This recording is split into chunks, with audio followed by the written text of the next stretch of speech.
There's a lot of talk about the caregiver shortage in the home care industry. So I thought I should share some valuable strategies with you. But let me start with something that should stop you in your tracks. More than half of agency leaders say caregiver shortage or caregiver shortages are the biggest barrier to growth over the next 5 years. Not marketing, not compliance, not competition, caregivers. And if you've been in this industry for a length of time, you felt it. And quite a few owners have shared that with us. They've had that phone call. A family is ready to start care. They're emotional. They need help now. And they have to say, I'm sorry, I don't have staffing availability. That moment stinks. Not just financially because you've been spending on marketing, but emotionally too, because you didn't start your home care agency to say no. You started it to serve. But here's the reality. No caregivers means no shifts. No shifts means no billable hours. No billable hours means no growth. So no caregivers, no growth. So yes, the shortage is real. But there is something deeper happening. Many caregivers aren't leaving the profession though. They are leaving environments. Industry data shows that the turnover rate in the home care industry exceeds 70% annually. This is not just a supply problem, although that has a huge part to play. That is a retention and leadership problem. And that's where the opportunity lives. In my Forbes article, Caring for the Caregiver, I shared a mindset shift that changed the trajectory of our agency. We stopped asking, how do we find more caregivers? And how do we find good caregivers? We started asking, what kind of experience are caregivers having inside our agency? That question alone changed everything. Because caregivers are not just filling shifts, they are your brand ambassadors. They walk into homes wearing your name. They represent your standards. They protect or damage your reputation. And here's the truth that many owners overlook. Caregivers will treat your clients the way you treat them. If you want compassion delivered to families, deliver compassion internally to your team. If you want professionalism in your clients' homes or living rooms, make professionalism the standard. Model it in your office. So instead of worrying about the caregiver shortage, do something about it. There are so many strategies you can implement, but I'll share 3 of the most impactful ones with you today. Number 1, build a culture caregivers are proud to represent. Instead of asking, how can we compete on pay, right? Ask, how can we build an agency caregivers are proud to work for? Now, don't misunderstand me. Pay does matter. Pay matters, right? Your caregivers have bills. They have families to take care of. They have responsibilities. So payroll integrity is non-negotiable. But wages without culture are temporary. Respect is what builds loyalty. Caregivers are not field staff, as sometimes they're referred to. They are part of the team. Without them, there is no agency. And when you truly believe that, your behavior changes. You build structure, you create clarity, you protect their schedules, you pay correctly and on time. You honor your word. You build an environment where they feel seen, they feel heard. We decided to strengthen our onboarding. Instead of rushing paperwork, we made orientation intentional. We clearly communicated expectations, our mission, and our values. We wanted caregivers to feel they are joining something meaningful. We check in on them on the first shift to find out how things went. And if they felt supported, that one call increases connection, starts building that rapport, that relationship. We created a small but consistent recognition process. Caregivers of the month, loyalty awards, appreciation bonuses for stepping up, for showing up. Nothing extravagant, but intentional. Last year, we celebrated one of our caregivers' 20th anniversary with us. Yes, she has worked with us for 20 years in an industry known for high turnover rates. She couldn't attend our ceremony, so I, as the CEO of the company, decided to go visit her to hand her her award and her gifts. Now, we could have mailed this to her. We could have sent a quick text to say thank you, congratulations. But instead, I made it a point to personally deliver her award and gifts to her. I showed up, we talked, reflected on her journey. And do you know what she said? She said, I stayed because I always felt valued. Not because we were the highest paying, not because it was easy, but because she felt respected. That's culture. That's leadership. That's intentionality. And that's what keeps caregivers. We host an annual employee appreciation picnic. We host a Christmas party. We recognize birthdays, milestones, attend birthday parties, funeral ceremonies, etc. Not because it's fancy or we lack what to do, but because people want to belong. And when caregivers feel they are respected, they stay. They refer their friends, they protect your brand. So it's not just soft leadership, it's strategic leadership. So create that environment where your caregivers feel they belong, feel they are loved, feel they are valued, they are respected, they are treated with dignity, and they will stay. Now, strategy number 2, create structure and stability. Caregivers can rely on that structure and stability. It's not about just having a shift here and there. No, that structure is not just to make life easier. Structure makes their life predictable. Because here's something many owners miss. Caregivers are not just working a shift. They are managing life holes. They are raising children. They are caring for aging parents. They are going to school. They are balancing real life. And what they want more than almost anything is consistency. They want to know what days they're working, what hours they can count on. Some may say, can I plan my life around this job? We've learned something over the years. Caregivers do not usually jump from one shift to the other, from one agency to the other because of 50 cents. No.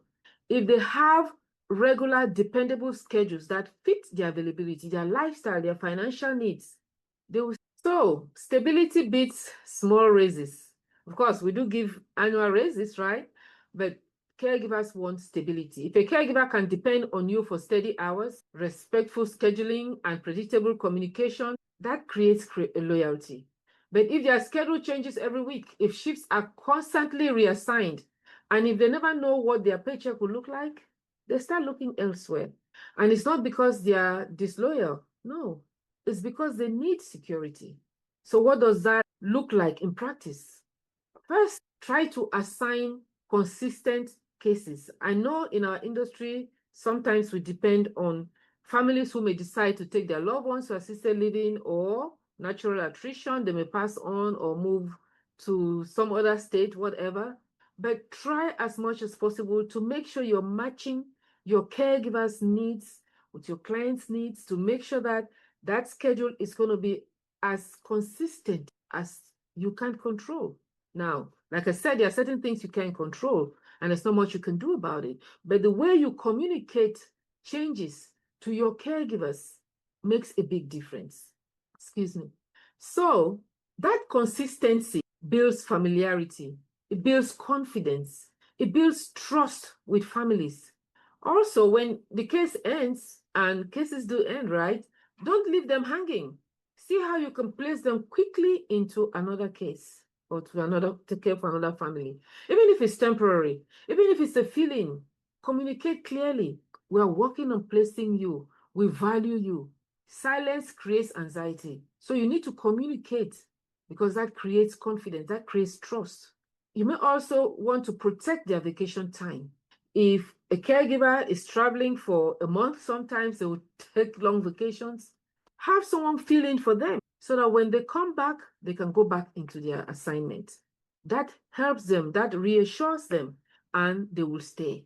Besides, it creates tremendous loyalty because they won't feel forced to choose between rest and job security. And that matters more than most owners realize. Let me say something gently, but if caregivers feel they are easily replaceable, they will treat your agency as easily replaceable. But if they feel secure, if they feel seen, they feel like you're working with them, not just using them, they'll stay. And when caregivers stay, something powerful happens. Clients feel the consistency. They feel the continuity of care, the effects of that. It builds trust. Complaints decrease, referrals increase. Because stability doesn't just benefit caregivers, it strengthens your entire agency. How does it mean? No, it doesn't mean you never have changes. Of course not. This industry is dynamic. Clients are hospitalized. Care plans change. Availability shifts. But the question is not whether change happens. The question is how you handle that change. Do you communicate clearly? Do you explain the situation respectfully? Do you try to minimize disruption? Or do you constantly operate in last-minute panic mode? Because panic culture drives turnover, but structured leadership builds retention. And here's the bigger picture. When caregivers trust your scheduling systems, when they trust that their paycheck will reflect their hours accurately, when they trust that you will try to protect their work stability, they relax. And relaxed caregivers perform better. In our office, we say a happy caregiver makes a happy client. It's that simple. You see how all of this connects to helping you retain caregivers and not struggle with the caregiver shortage? It's not just about staffing. It's also about building an agency that feels safe to work in. Like I said earlier, when caregivers feel safe, they'll stay. And when they stay, you will grow. So let's talk about strategy number 3. You want to develop a recruitment pipeline before you are desperate. This is so important because you don't want to have a client signed and ready to go and no caregivers available. Then everyone starts scrambling. Your care coordinators or schedulers, everybody starts scrambling. You're in survival mode. That's expensive. Instead, treat recruitment like marketing. You will never say, oh, I start marketing once I lose all my clients. So don't say I'll start recruiting once I lose all my caregivers. Interview weekly, even when you are staffed. Keep strong candidates warm. Reach out to them, communicate with them. That builds relationships, right? Connect with CNA schools or home health aid schools. Your caregivers also are your best recruiters. Happy caregivers refer others. A referral bonus could go a long way to help too. The Bureau of Labor Statistics projects home health and personal care roles will grow by about 22% this decade. So demand is increasing. Agencies that build that pipeline early will win the talent race. We are preparing for the growth we expect. So we have to make sure we have consistent applicants and caregivers, ready to step in and fill those shifts, right? Because when you prepare, it allows you to say yes to clients instead of saying we don't have availability. That's the difference between reacting and leading. Now, let's bring this all together. If you focus on these 3 core areas I just shared with you, building that culture, building that environment caregivers are proud to work in, creating that structure, stability on, and developing a recruitment pipeline before you're desperate, you stop reacting to shortage and you start leading through it. If you are new, you may not be able to implement everything at once. That's okay. Layer your strategy over time. Improve onboarding, maybe this quarter. Strengthen your scheduling systems next quarter. Build recruitment relationships, maybe with CNA schools after that. Leadership compounds, growth compounds, your culture builds, it compounds. But growth without caregivers, that's just marketing noise. Growth with caregivers is scale, you're scaling. So let me ask you something. If your agency doubled tomorrow, you have so many clients, would you have caregivers to support it? Or would you have to turn families away? That question determines your trajectory, because no caregivers means no growth. So let's hear from you. What's your biggest caregiver challenge right now? Is it recruiting? Is it retention, keeping the ones you already have? Is it scheduling instability? Is it your company culture? Drop it in the comments. Let's talk about it openly without any, shame or doubt, whatever. And if this video made sense to you, subscribe so you don't miss practical strategies like this. And if you're serious about building a caregiver strategy that supports growth, not just survival, reach out. Book a strategy session with us. Go to askjoanandpaul.com and ask your question there, or book your 30-minute consultation with us. Let's see how we can help you strategize so you don't have to be in reactive mode. You don't have to worry and fear about where you're going to get your next caregiver from. You don't have to turn away clients. but you have built an agency where caregivers are proud to work at. Okay, so let's hear from you.